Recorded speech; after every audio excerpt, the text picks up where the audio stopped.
There is a stranger who comes to this village from the sea. He comes in the winter when people are hungry. He brings fish. He comes on the king tide. That was last night.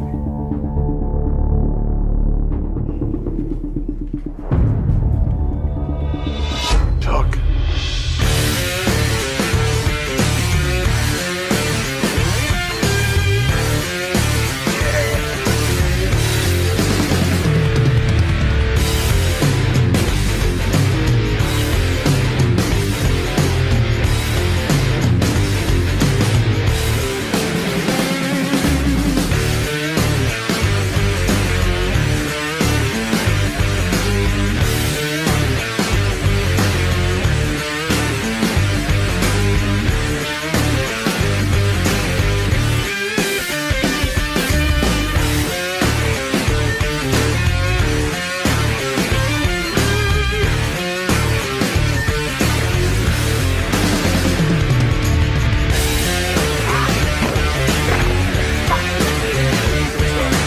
I just want to say a quick thanks to my cast and crew. It's been a great shoot, and thank you, UK. It's been amazing.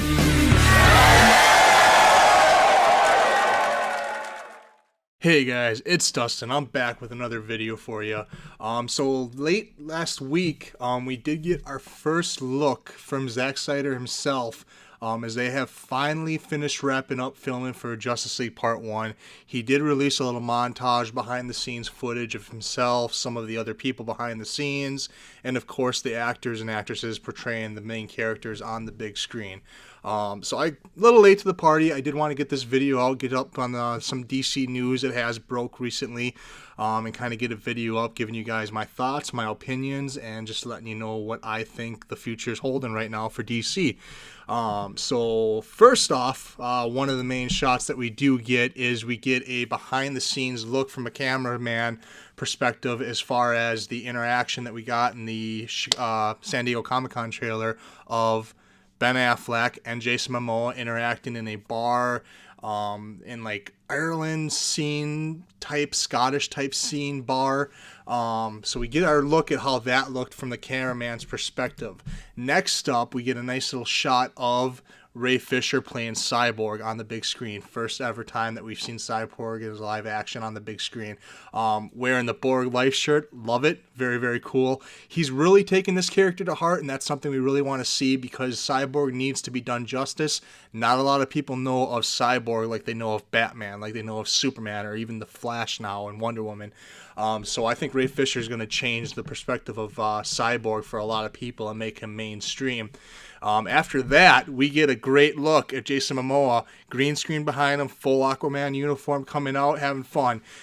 This guy, Jason Momoa, is taking a character who has been ridiculed, drugged through the sand, and just made fun of as far as comic book characters go and superheroes go. Not someone you take serious. If you see Jason Momoa coming at you, you are going to, one, piss your pants in fear, or two, you're going to take who he's playing very, very seriously. And he is very, very into this character, as we're going to see in Justice League Part 1, especially as we get more trailers as the movie gets closer to release next November.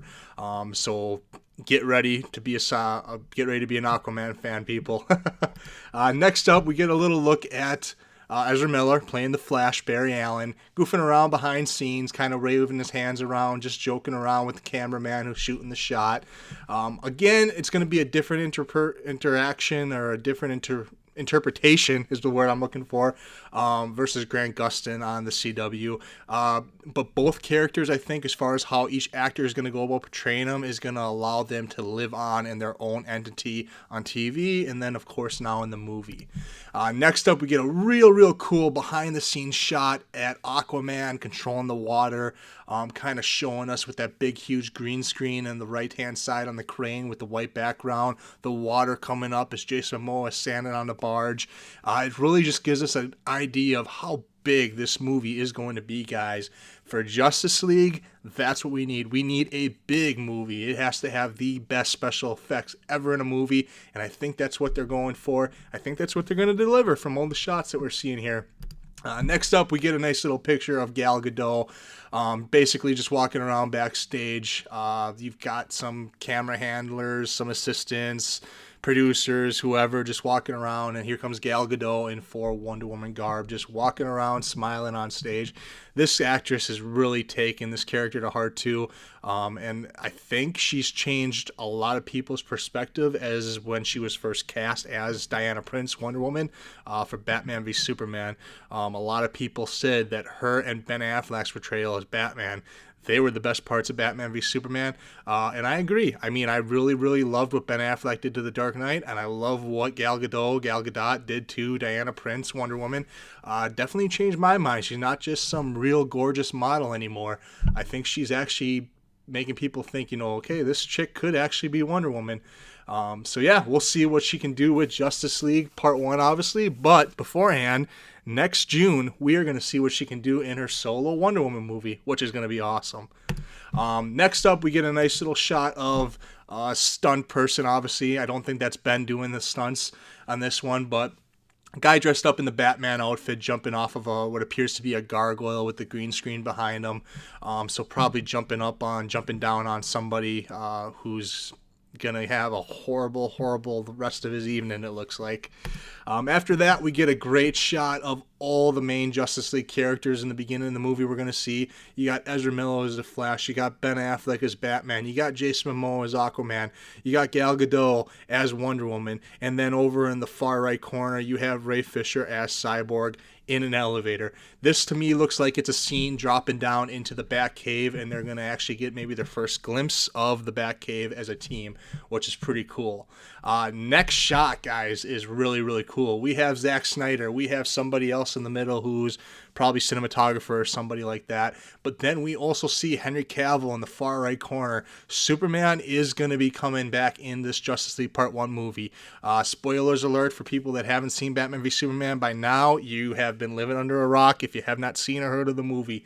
But basically, Superman was killed off in Batman v Superman. So right here, we got a nice look of Henry Cavill in his Superman outfit. I'm guessing this is going to be pretty much a little bit further into his return, because we are going to get a nice death of Superman / return of Superman arc that is going to be portrayed in Justice League Part 1. Next up, we have Zak Snyder, who's kind of just goofing around with a wet board sliding across it, as we had seen in the beginning of the behind-the-scenes featurette film that we watched. So that's kind of cool. He's just joking around, having a good time, which obviously, if you're the director, you definitely want to make sure you keep that. You want to keep the longevity, you want to keep the lightheartedness, you want to keep that fun and excitement on the screen, and you definitely want to keep that up for all the actors, actresses, and all the people working behind the scenes for you. This is not a film that you can take lighthearted. You need to put everything you have into it, and you need to keep morale up. So Zak's actually doing that, which is nice. Next scene, we have the Justice League, Flash, Cyborg, Wonder Woman, and Batman. No sign of Aquaman, no sign of Superman yet. Walking up a staircase, going into a building. Probably this is going to be early into the formation of when they do get the team put together. Next, we have a stunt coordinator, or it could be Ben himself, kind of hard to tell, portraying a grapple gun, obviously coming out of his hand, that's going to swing him across to his next objective. After that, we get the footage that we've seen in the first Justice League teaser that we got at San Diego Comic-Con back in July. Ben Affleck, Ezra Miller with Zak Snyder goofing around. This is the scene in Barry Allen's apartment that takes place. So yeah, that's kind of a cool little scene to see that behind there, since we have seen it in the teaser trailer back in July. Next up, obviously this has got to be just a practice thing of a main scene where something heavy is going to be falling down, and in the background you have Gal Gadot, and in the very front, I'm not sure who that is, if she's going to be a character in this movie, or if it's just somebody helping to go through the stunts of how this is going to go so Gal can get ready for it. But she's obviously going to be portraying something falling very, very large and heavy, and she's going to catch it and hold it up. Next, we have that footage that had leaked, that picture that Zak Snyder had leaked out of Ben Affleck, Batman, in his tactical gear. A lot of people made reference to this as far as Owlman from Watchmen. But I think it's going to be a little bit different when we actually see it in live action motion, so we'll have to wait and see. Next, we got a real nice picture of Gal Gadot. Obviously, the arm bracelet's coming together. She's going to make that sonic boom. Something is going on. She's got that look in her face that she's trying to get ready and get serious and get a good brace for herself. Next part we're going to see is a real cool part I do want to touch base on. We have Jason Momoa, we have Diana Prince over there, Gal Gadot, and we have Ezra Miller as the Flash. Basically, this scene was when, if you remember in the beginning, Jason Momoa was twirling around his trident and it fell. Next, he goes and does some karate moves. He grabs Wonder Woman's sword out of her back. She goes to grab that sword, not realizing Jason Momoa had taken it, and he's got that sword, and he's ready to charge. And, of course, you see Ezra Miller cracking that little bit of smile on the set after what just happened. So that's really great to see. And then, finally, we got everybody with the GCU background. Looks like a football stadium, maybe Gotham City football. We might be seeing a little bit of a nod to that, too. But, basically, this is wrap. This is it. They're done with the main filming of the movie. So now we have all the things that go into making this movie finalized before it hits the big screen. Lots and lots and lots of post-production work needs to be done for this movie. Maybe some reshoots when they figure things out and get things put together a little bit.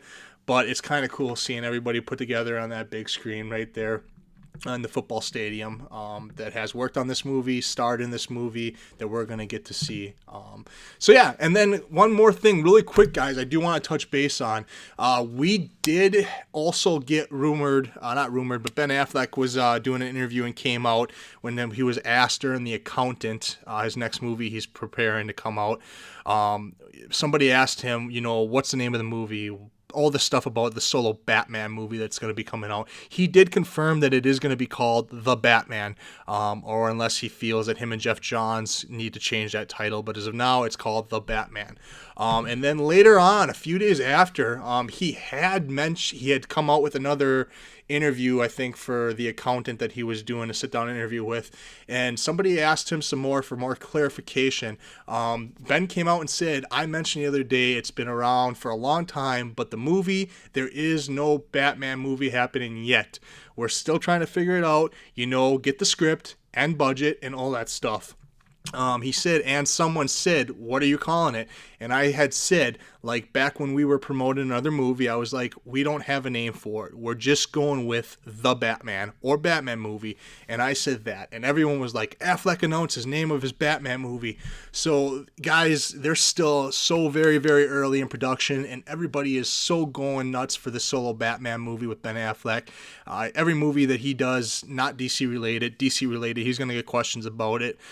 He's trying to do the best he can right now as far as what he's going to deliver. This isn't a worrisome topic that he had come back and now he's trying to backpedal. Something's going wrong with the DCEU. Nothing like that whatsoever. Everyone's just going crazy, wanting all these questions from him. He doesn't have them yet. They're still really trying to get the perfect script down. They're slowly introducing some characters as far as what this movie is going to be based around, i.e. Deathstroke making his big screen appearance in the Batman solo movie. So as we get closer and closer to Justice League, we'll probably get a little bit more clarification. We'll probably get more of a timeline. We'll probably get closer to maybe a release date being announced. But as of right now, people are just bombarding the guy, so much questions, and he's trying to give the best answer he can at that point in time, just to give us something. As much as he knows, he's trying to give us and let us know, so we're not totally in the dark. But people are just taking what he says and kind of turning it around and coming up with their own thing, saying, oh, this is coming out now. This is what it is. This is so great. And we're not to that point yet, guys. But we're going to get there. So, yeah, let me know down in the comments. What do you guys think? What do you think of Zak Snyder releasing this behind-the-scenes footage after they got done filming for the Justice League Part 1? Also, what do you think about Ben Affleck being bombarded by all these questions? Do you think it's fair bombarding him with all these questions? Or do you think fans are just going a little too nuts? Interviewers are going a little too nuts with this Batman movie, and it's just bombarding Ben Affleck a little too much right now. But let me know down in the comments what you think. Don't forget to like this video, give it that thumbs up, and also if you are not subscribed to this channel, make sure to hit that subscribe button for all the latest videos concerning DC, as well as workout videos, and some other vlogs and other things coming up in the future. Thanks a lot, guys. We'll talk to you soon.